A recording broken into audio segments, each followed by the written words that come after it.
Kano, Kaduna fa ina mai hawa ne wa zai je Kaduna, Kano, Zaria, a kai ne a ba kai bane Kano, Zaria fa wa zai je Zaria.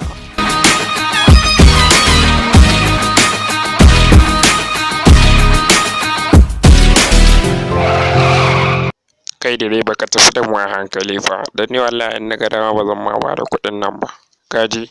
Wai wancan ɗan ƙaramin ƙwaron zai ce ne ba zai ban kuɗi ba in na kai shi ga yaro baka san halina ba ne.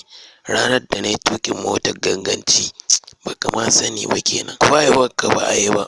Kai direba ta yanzu in faɗa ma na yanke shawarar ba zan baka ko sisi ba. Ranar da ina zama Lagos ko baka sani ba yara muke muna ƙauraye a lokacin. An faɗa ma kai ne ba a haifa a lokacin ba. Kai har yanzu ƙaramin ƙwaro kake an faɗa ma ta yanzu. Ni ne babban ɗan iska. Kowa ban kuɗin motar shi kun ji kowa ya kawo kuɗin. Ya zuwa naira 20 kawai nake da ita wurin bashi. Malam 500 ne fa. Kace kai ɗan iska ne ya za ka ce min daga Zaria zuwa Kano wai 500 ba zan bada ba kuma sai na ci ubanka. Kakka bara ni da an faɗa nake so.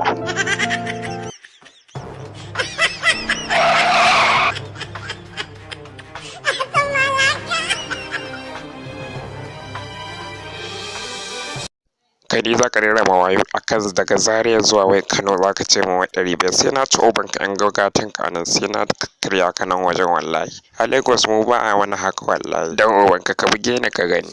Duke ni na sa mana ka duke ni mana. Kai ya kasa dukan shi. Wai ɗan iska ba zai bugu ba wallahi kana bari na same ka da wannan kato ta ice sai na buge ma baki.